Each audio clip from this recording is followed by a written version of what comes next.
was. Mark Manning very quickly took a reverse. Excuse me, we'll see it on the replay here. Mark Manning will get the ball.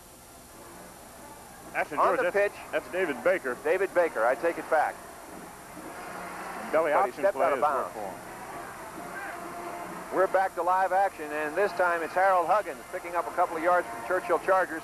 Just starting the fourth quarter here. It's 7-3, Churchill over Judson. 11:40 left to go in the game. Arnold Baker on the tackle that time. George, this is the way Jerry Comelander likes to play football now. He wants to control it. He's going to keep it as long as he can and try to eat up as much of the clock as he can. One of the interesting things Frank Arnold told me yesterday was that the way to beat Churchill is to score in the last 5 seconds so you don't give them the ball back. But they're playing the kind of game, as flags fly everywhere, playing the kind of game that they wanted to play, which is a ball control game. This looks like first penalty on Churchill, isn't it? Well, let's see what happens here.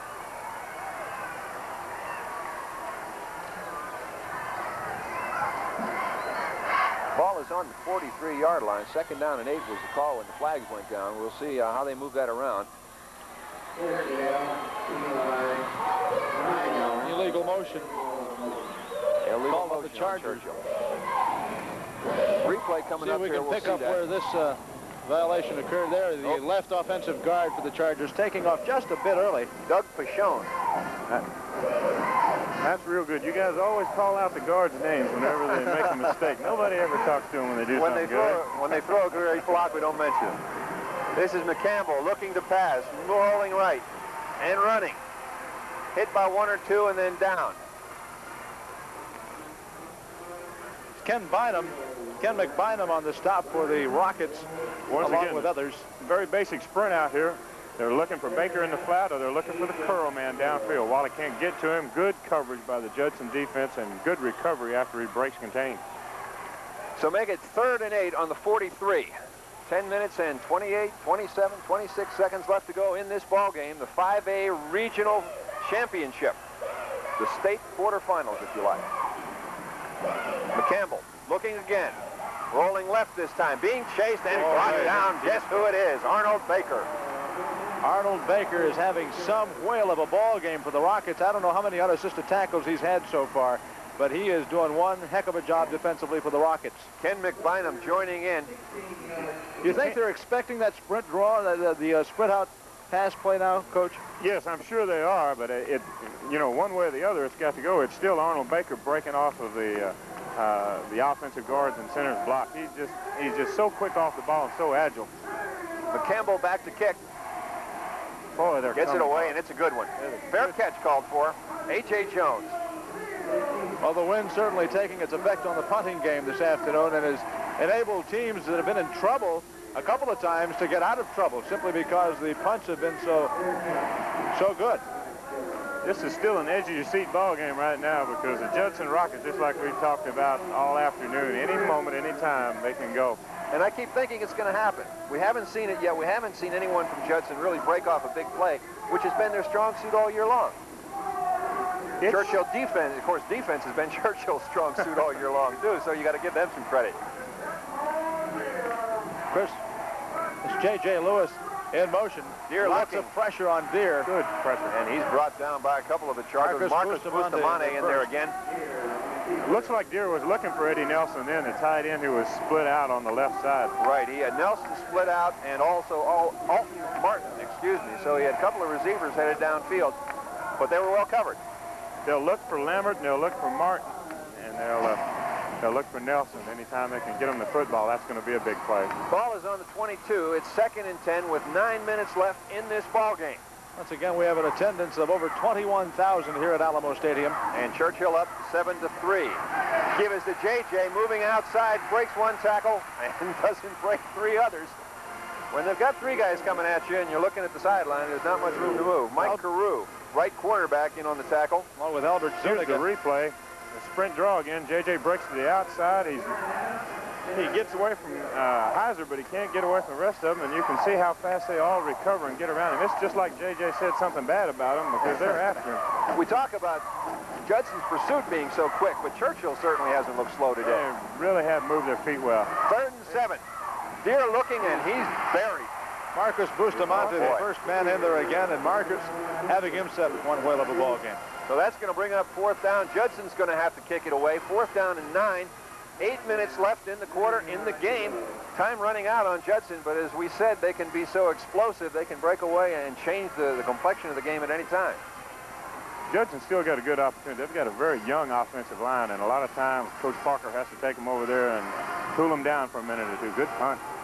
Balder is kicking into the wind. A little confusion. John Walls takes it this time. No question about that catch. He made sure he had that one. I don't know, there's an awkward look to this game. It just seems that both clubs offensively have not been able to get on track. I would imagine that the defenses of both clubs have a lot to do with that. It's you know, Rick, just like you said earlier, and we talked about, there is no one dominant individual, even though Wally McCampbell is an excellent football player. The winner of this game, whoever that may be, goes on to play either Westbrook or Dickinson in the State 5A playoffs. Give this time is to Baker, and he picks up a couple of yards on the left side, brought down by Bruce Cochran. Baker again with what appeared at first to be a lot of running room, but there's that rocket pursuit. Little counter move. Nobody stays blocked for Judson High School. They just don't stay blocked. Those guys say it's against the rule over there. No, I guess it is.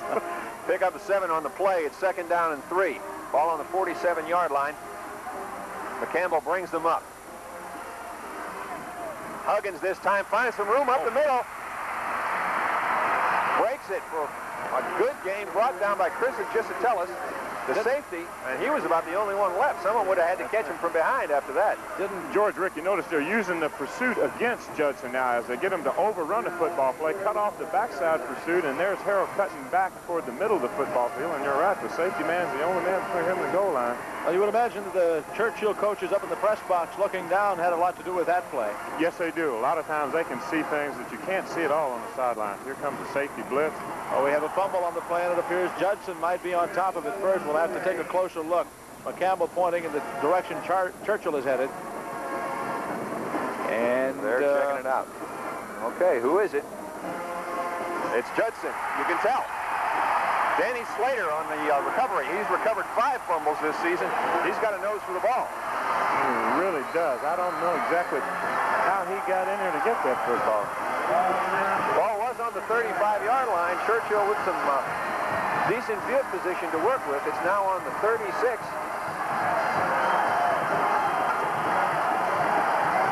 For the season, Judson has recovered 32 fumbles, as you can see, and has 16 interceptions. That was coming at a very important time to hand up the middle to Chris Pryor. Pryor not going very far. Brought down by Darrell Stewart and several other folks from the front line of the Churchill Chargers. This is a very important drive for Judson because we're now down to the 6:23 mark of the 4th quarter, and if they have to give up the ball once more, it may well be that they might not get it back, depending again, of course, on what Churchill might do. We've seen how Churchill can control it, and Churchill looks like they've found a couple of soft spots in that defense if they can get Huggins loose. Pick up a 1 on the last play. It's 2nd and 9. Deere looking back to pass. There goes J.J. Lewis. Looking for J.J. down the sideline. He's got it, and he's gone. See you later. Oh. J.J. Lewis out up better. Well, that was just that up. That's what we talked about where they took Lewis out of the I formation and put him to the weak side. Well, he delayed at the line of scrimmage, Coach. He came up to the line of scrimmage, headed out, and then turned it on, got behind the defensive back. I saw them work on that in practice earlier this week. Coach Arnold didn't allow us to film it, and for good reason. Yeah. Chris Eichler was the man he beat. J.J. was just great speed, got behind him, and once he got the ball, he only had one man to beat, and he didn't have that much trouble beating him. Well, George, as you've expected all day long, one play all the way, you were waiting for it, and as you've been expecting, that's all it took for Judson to get some points on the board. So it's 9-7 Judson now with 5 minutes and 55 seconds left in this game. They'll try for the extra point. Don Martin will attempt the kick. The point after. Judson-Churchill is holding it for him. Down, up, looks good, and it is. Judson players like it anyway. So with a break in the action, 5 minutes and 55 seconds left, the score is Judson 10, Churchill 7.